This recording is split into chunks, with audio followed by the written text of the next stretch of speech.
name is Matthew Dale. I'm here to help you play better, sound great, and understand more. And I've been on a little bit of a British amplifier kick when creating new presets in my Axe-Fx3, FM9, and FM3. So I thought that I would do a video kind of showcasing the 3 British-style amplifiers that I seem to be gravitating towards all the time. This preset will be available for the Axe-Fx3, FM9, and FM3. Same preset will work on all these. And I got a pretty basic signal chain going right now. My cabinets are a set of greenbacks, which makes sense. And I've got a splash of Studio A reverb on here, and we're going to add some stuff to this as we go. So we're going to start this video where it really all began, the JTM45, or the JM45 as it is called in the Fractal universe. This is what it sounds like at stock settings on the bridge pickup of my Ibanez AZ.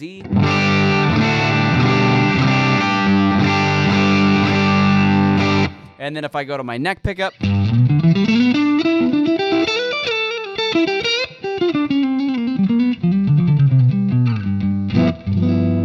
so you're going to notice a theme about how I like to set up my British-style amplifiers. There's a lot of bass in this amp. Now, just down here as I'm playing by myself in my studio, it's like, ooh, that sounds great, nice and thick.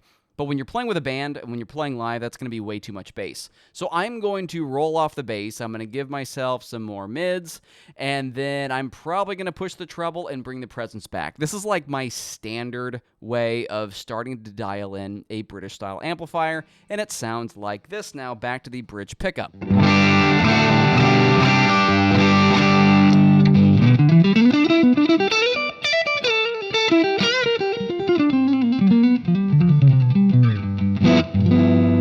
And then back to the neck at the end there. So you can see, I still have all that body. It's just a little bit nicer to play with. I'm going to do a couple of other things that I like doing on this amp model in particular. Let's go to the input EQ and further cut some more of these low-end frequencies, probably like about 100 hertz or so.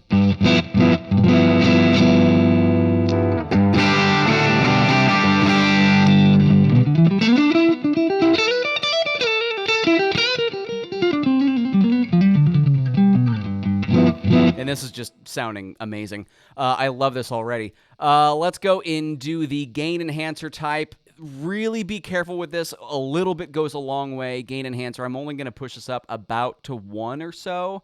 And now we just get a little bit of this extra polish, which sounds like this.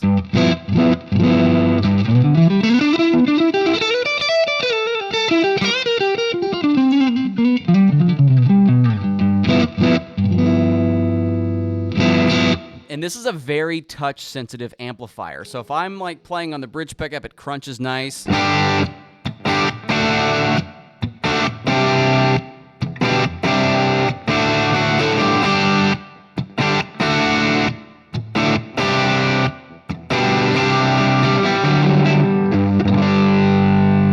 But neck and middle, it sweetens up.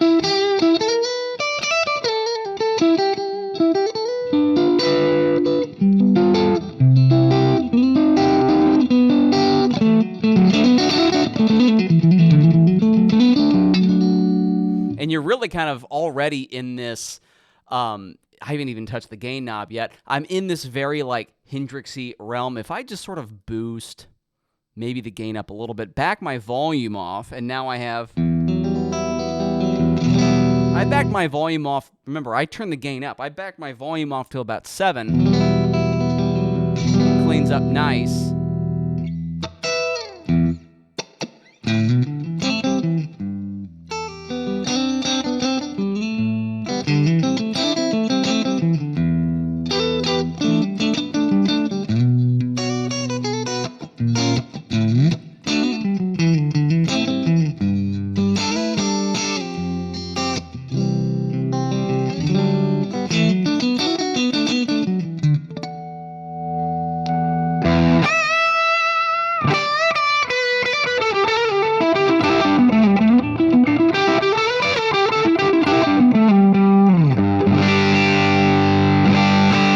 And you can get really nice and thick and get kind of this nice low gain, mid gain, this kind of mid gain drive. If we further boost this with a clon, it makes nice things happen. I'm going to take the Klon like all the way down here and just see what this does. Again, on the bridge pickup.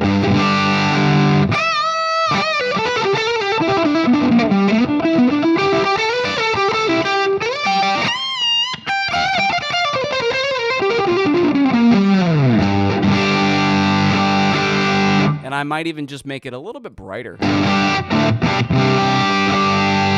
And I might even cut the bass a little bit more, you know, do a little bit more cutting and stuff. This is starting to kind of get in the realm of...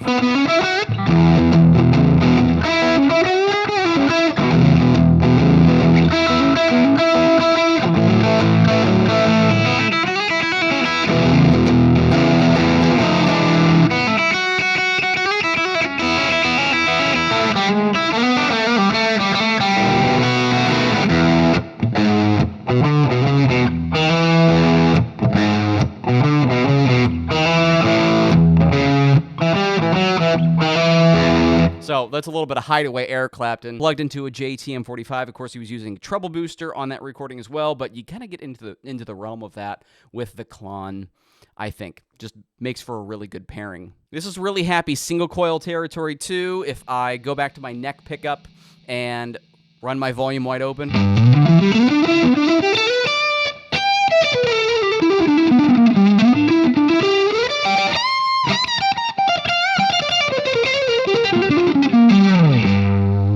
Great blues sound, great blues amplifier. Let's turn our attention to this next amplifier. It is the 1959 SLP 100-watt Marshall Plexi reissue. This thing sounds amazing. It's one of my favorite amplifiers in here. It's not terribly great at stock settings.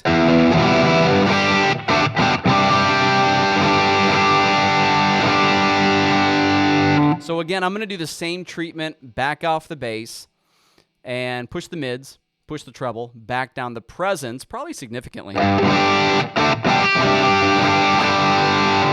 Plexis have a little bit of a reputation for getting a little bit spitty, but you do like to have that extra brightness in there, especially when you're playing live. If I boost this up quite a bit, like probably around like 6 or 7,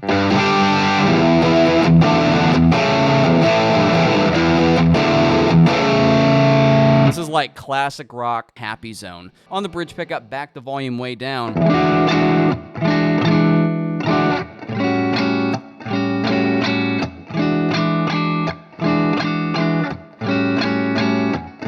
And then bring it up.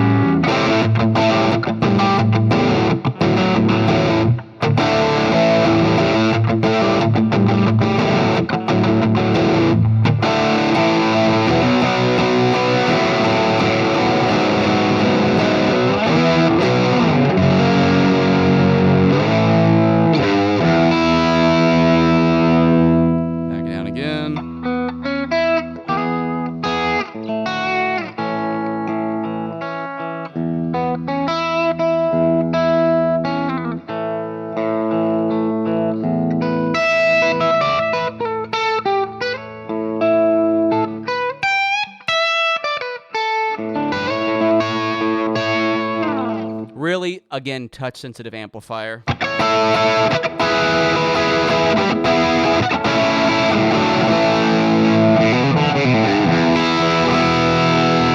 That just does what you want when you want it. It's really great. Now, as I keep pushing this gain knob up, say to about 9 or so, we obviously get more saturation.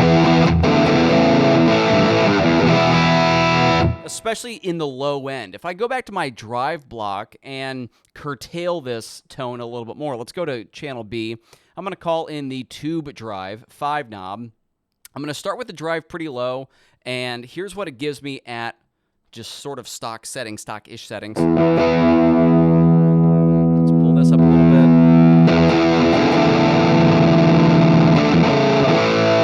And now let's take this bass down.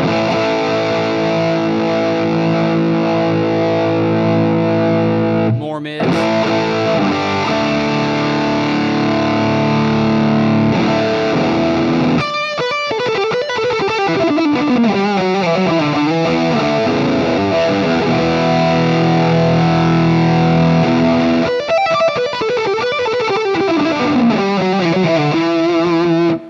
probably already see where this is going. However, let's go ahead and finish the exercise. So let's pull in a delay here, and I'm going to set this up in parallel. I'm going to use the stereo tape. Probably no surprise here. Stereo tape, 15% kill dry, bypass mode to mute in, and now we have this.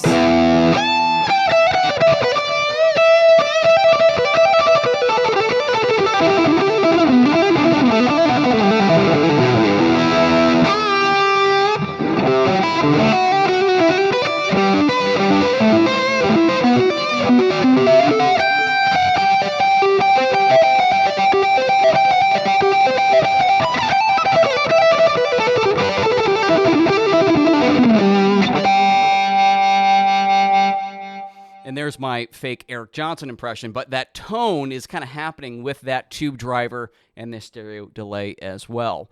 But that's not all you can do with this amplifier in this state. Let's bypass the drive block and the delay block, and I'm going to pull in a different block here, the graphic EQ, and I'm going to use a setting that I have saved to my block library. It's called Rock and Roll 5 Band, and it looks like this. So I'm pushing a lot of mids, cutting the lows, and pushing a lot of mids into this amplifier. The graphic EQ is also boosting 6 dB into the amplifier, and now I have this.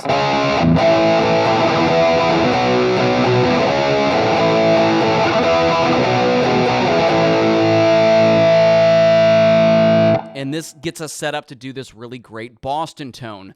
Almost. I'm going to do one more thing. Also from my block library, which if you're interested in getting some of these pre-made effects, then you can download my block library at matthewdale.com/blocks. I'll put it on the screen. I'll put it down below. In my block library down here, I'm going to do simple doubler para. That's in parallel. And now this gives me this. This really sells the Boston tone.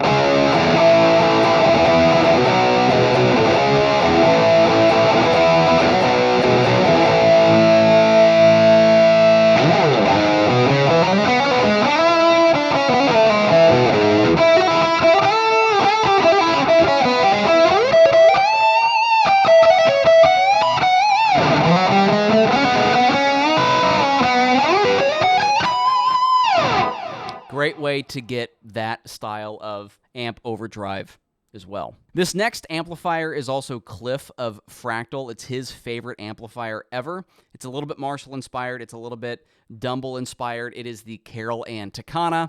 And the nice thing about this amplifier, it is pretty hard to make it sound not good. Now, at stock settings, I don't really like it particularly. It sounds like this on the bridge pickup.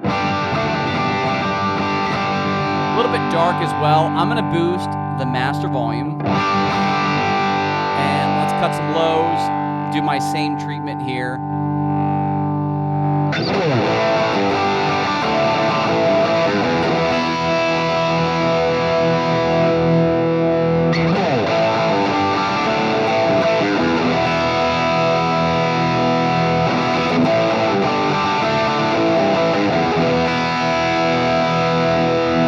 And the interplay between the gain and the overdrive and the master volume is all very reactive. So you can get some different flavors of overdrive by tweaking those three controls. If I back the master down and really push the overdrive up, you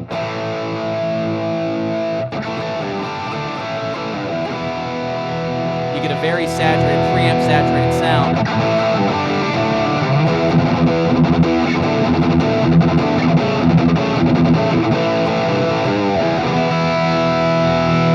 And then if we push the master up a bit more, let's back this overdrive down, push the gain up a little more, and compensate with the level.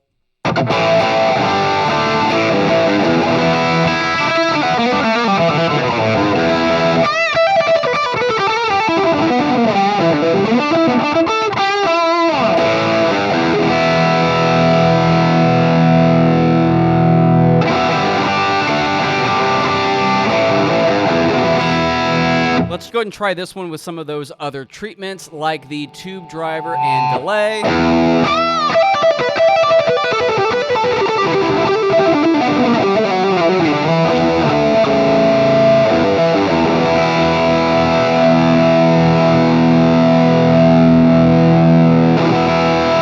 Now let's try our Boston stuff with this, a la the Takana.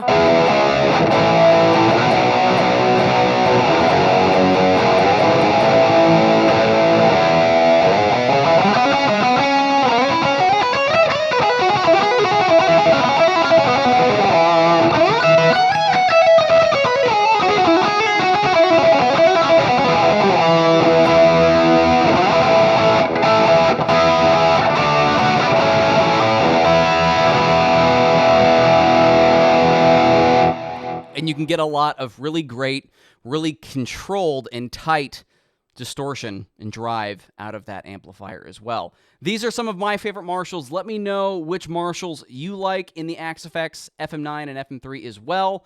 Hope you found this entertaining. My name is Matthew Dale. I'm here to help you play better, sound great, and understand more. I'm going to pop this preset. I'm going to put a couple of scenes together. I'll pop this preset up on my Patreon if you want to download this and try it for yourself. And I'll see you next time.